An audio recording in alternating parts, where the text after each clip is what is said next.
Into the Darkness is an upcoming PSVR2 game that looks pretty damn awesome in the trailers. It released in early access recently on PSVR, so I thought I'd check it out and report back to you guys whether or not I think we should keep an eye out for this one. And the short answer is, you should definitely keep an eye out for this one.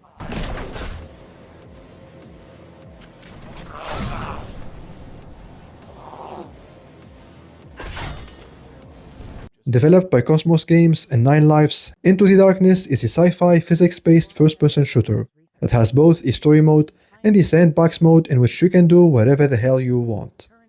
Now, right off the bat, I want to let you guys know that I only played the first hour or so of the story mode, and this is something I like to do with all these early access releases on PSVR. You see, these games are not ready. Tons of improvements are expected before the full release. So I would rather wait and have my first playthrough when the game is finished. But of course, I wouldn't mind checking the first hour of the game so I can give you guys my first impressions. And I'm happy to report that, as far as first impressions go, I am absolutely digging the vibe of this game. For starters, the game looks amazing with everything set to the max.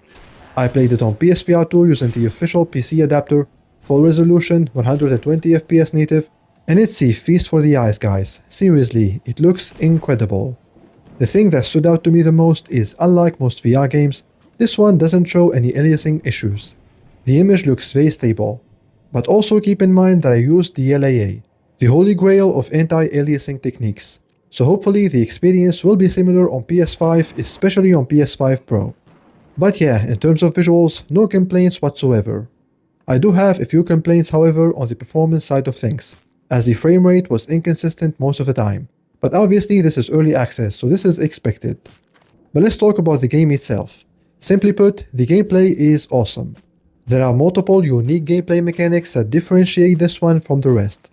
For example, you have a special glove that allows you to warp gravity to push and pull, as well as use slow motion.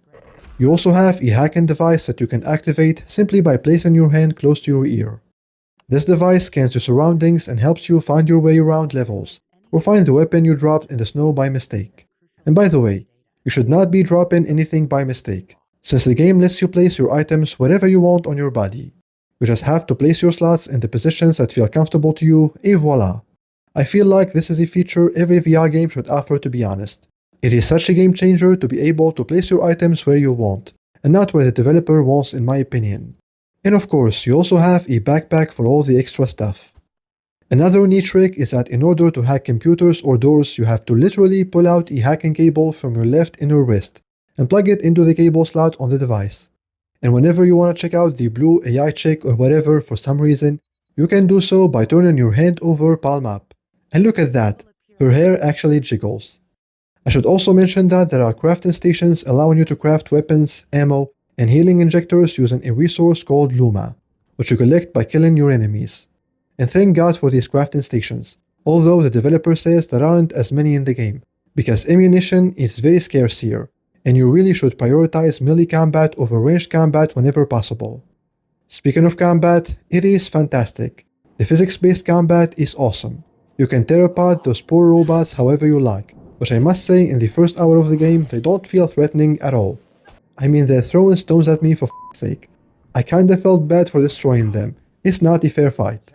So my assumption is that the enemy difficulty and variety will be ramped up the more you progress. Otherwise, what's the point, right?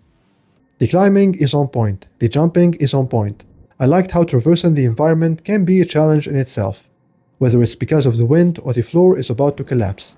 This helps keep the game feeling fresh, so hopefully we'll see more of this in the remainder of the campaign. The weapon handling is great, the menu reloading is spot on. There is of course a bit of jank here and there, but again, early access, so it's pretty much expected at this point. But overall, I must say, Into the Darkness has the potential to become one of the best VR games of 2025. Potentially one of the best VR games ever. The way I see it, if there is enough enemy variety and if the enemy AI gets better the more you progress, then I can see this being at least a 9 out of 10 when it comes out later this year.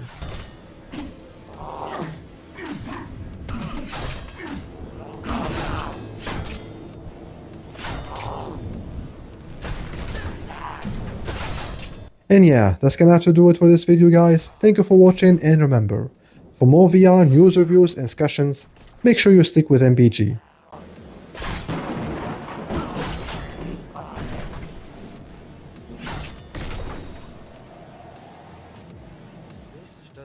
well. During this planned maintenance, there must have been other scientists in ARC, right?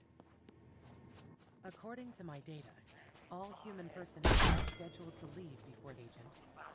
We're getting closer to Arc's.